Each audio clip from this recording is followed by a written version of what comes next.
Apa saja syarat dan ketentuannya? Ya, jadi apa sih solusinya? Solusinya ada 3 syarat dan ketentuannya. Ini tadabbur surat Al-Isra ayat 82. Kata Allah, a'udzubillahi minasyaitonirrajim. Bismillahirrahmanirrahim. Wa nunazzilu minal Qur'ani ma huwa syifaa'u wa rahmatul lil mu'minin. Kata Allah, dan kami jadikan Al-Qur'an itu dia adalah syifa, penyembuh dan rahmat lil mu'minin, bagi yang beriman, bagi yang yakin.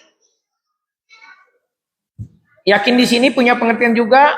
Jadi kalau kita mau baca Al-Qur'an, boleh niatnya banyak. Bahkan ada ulama menulis artikel sampai 33 niat. Niatkan supaya kuburan kita lapang, supaya Quran jadi syafaat nanti di akhirat, supaya kita sehat, supaya sihirnya batal, supaya kita bahagia, ya, supaya wajah ibu glowing, ya, supaya bapak bisnisnya lancar, berkah hidupnya, boleh. Jadi syarat pertama apa? Yakin dan diniatkan sebagai penyembuh. Maka insya Allah bekerja. Selama ini kenapa nggak bekerja? Karena belum diniatkan. Inilah kita dalam Islam itu pentingnya sebuah niat. Yang kedua, ayat tadi surat Al-Isra 82 dilanjutkan. Wala yazidu zolimina illa khosara. Bagi orang-orang yang masih ada kejoliman di dirinya, Quran itu nggak ngefek, gitu kira-kira terjemahan bebasnya. Maka syarat kedua apa? Tidak boleh ada kezoliman di diri kita. Apa kezoliman itu? Ada 3 poin. Pertama, ini penyebab orang jinnya susah dikeluarin karena masih ada dosa yang belum diistighfari. Bapak Ibu, saya jelaskan terkait ini ya. Kita seringkali menyamakan diri kita dengan mobil, dengan barang elektronik, dengan motor. Jadi kalau lagi rusak, lagi sakit, udah ganti aja koplingnya, ganti kampas remnya, ganti onderdilnya. Kita pikir kita ini mesin. Padahal manusia itu kalau lagi masalah, lagi diuji kayak Mbak Putri ini, sebenarnya Allah lagi pengen dia tobat. Maka dibikin dia pusing palanya, dibikin dia sempit hidupnya supaya apa? Cari solusi terus saja muter-muter. Nah, disinilah pentingnya kita berdoa. Yang pertama ridho dulu dengan ujian hidup kita. Nah, kita permasalahan hidup kata Allah di surat Ar-Rum, saya lupa ayat berapa ya? Zoharul fasadu fil barri wal bahri bima kasabat aydinas. Saya lupa surat Ar-Rum ayat berapa ini. Sudah tampak ya, telah tampak kerusakan di muka bumi ini karena ulah tangan kita sendiri. Kita ini penyebabnya dari permasalahan hidup kita. Apapun itu. Lalu perbuatan dosa kita itu kata Allah, liyuzikum badalaji amilu. Sebagian dari perbuatan kita itu dibalas sama Allah sebagian kecil. Tujuannya apa? La'alahum yarjiun, agar kita kembali kepada Allah. Jadi sebenarnya musibah yang kita rasakan itu baik gak buat kita? Dan memahami ujian Bapak Ibu, apapun itu ujiannya, bahwa ujian itu punya 2 manfaat. Yang pertama naikin derajat kita, kalau kita ridho. Yang kedua apa? Menghapus dosa kita. Ada yang nolak di sini dosanya dihapus sama Allah? Ada yang nolak? Nggak ada kan? Dan terkait ujian, ini kata kuncinya ya. La yukallifullahu nafsan illa wus'aha. Kita akan diuji, tapi ujiannya tenang aja kata Allah, pasti selesai, kita pasti sanggup. Nah, setan di tubuh kita ngaduk-ngaduk perasaan kita supaya kecewa, marah, dendam, sedih dan sebagainya, supaya kita mati dalam kesedihan, kekecewaan dengan ujian itu. Padahal ujiannya pasti selesai gitu.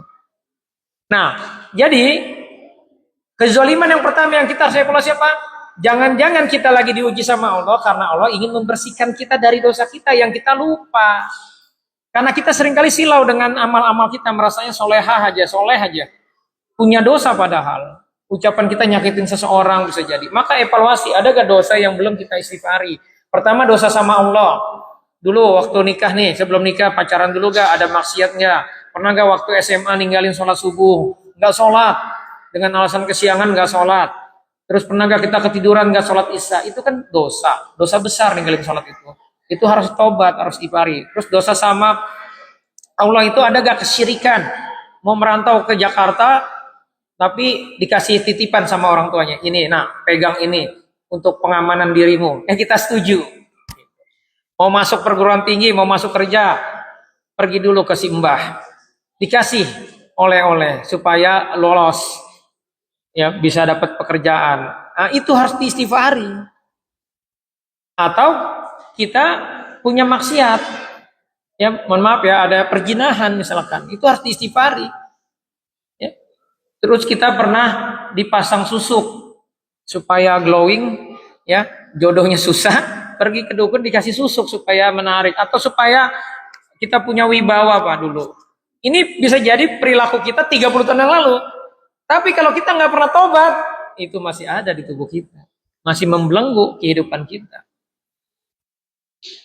Atau pernah menjolimi orang. Jadi dosa sama Allah, dosa sama orang tua, dosa sama pasangan kita Pak, sama istri, ibu sama suami, sama ipar, sama sepupu, sama tetangga, itu semua diistighfari. Itu yang pertama. Yang kedua, emosi negatifnya nih, ada gak kita luka batin? Sudah paham kan luka batin? Ada gak kita menyimpan kesedihan, dendam, kecewa, kecemasan? Ini diistighfari semuanya, karena ini dilarang sama Allah. Yang ketiga, penyakit hati. Nah, pengalaman saya nanganin pasien, yang paling susah ini rasa penyakit hati, rasa ujub, bangga diri. Nggak disebutin rasa ujub itu, dalam hati aja. Kayaknya saya paling ganteng nih di komplek ini. Nah, itu sudah rasa ujub. Nah, itu harus diistighfari. Nah, yang ketiga apa? Terpenuhi dosisnya. Di sini nih kata kuncinya. Oh ya, materi hari ini referensinya dari bagaimana Rasulullah dan para sahabat menangkal sihir, memutus belenggu setan. Yang kedua dari mantan dukun. Ini dukunnya dukun asli ya, dukun beneran ya, bukan dukun palsu. Ya. Jadi Bapak Ibu, ini dosis ini penting. Jangan berpikir sekali terapi, jinnya langsung 100% hilang. Enggak. Tapi Masya Allah, Mbak Putri berapa lama dari pertama kali datang sampai hari ini udah berapa bulan? 3 bulan? Berapa? 2 bulan? Oh 2 bulan sih sebentar. Ada yang setahun itu masih aja. Ya. Kenapa? Karena memang banyak polutannya. Berapa kali terapi? 3 kali ada? 4 kali. Alhamdulillah 4 kali terapi sudah Allah kasih solusi. Sudah berkurang penyakitnya. Jadi ada namanya dosis. Nah, dukun sihir ini ada 2, satu dukun laki-laki, satu dukun perempuan ya. Yang dukun perempuan itu bilang begini, kalau kita ya di ruqyah, misalkan kita ditarget sihir sama dukun di ruqyah, itu dukunnya tahu, karena dia berasa panas. Bahkan kadang-kadang pasukan dia nih, pasukan jin yang dikirim untuk nyalakai kita, itu pada pulang kakinya pincang, badannya pada gosong. Dia udah tahu nih, pasti di ruqyah nih. Tetapi sayangnya ruqyahnya cuma sekali. Dia kirim lagi pasukan.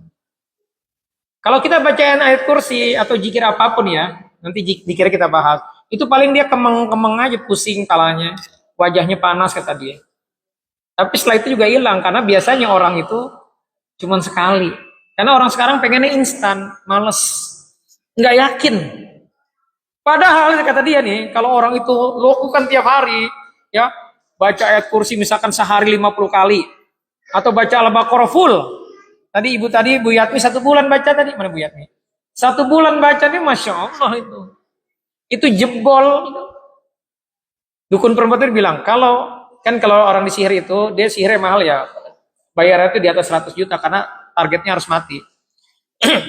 Itu kalau benang yang ngikatin sukma si korban itu sudah mulai mau putus, maka dia bilang ini bahaya. Dia harus lepas itu. Karena kalau diterusin, si dukun yang mati, dianya yang mati katanya. Apalagi kalau badannya sudah panas, kakinya sudah melepuh, wah ini bahaya. Akhirnya kan dia nggak bisa kerja lagi, nggak bisa omset lagi kata dia. Terus kalau dilepas, pasiennya marah nggak? Ya kalau pasiennya marah, maksudnya yang minta supaya dia nyihir seseorang, kalau dia marah, saya sihir balik dia. Kasihan kan? Ya. Jadi, Bapak Ibu sekalian, ada namanya dosis. Inilah yang seringkali saya tahu, sebagian kita males.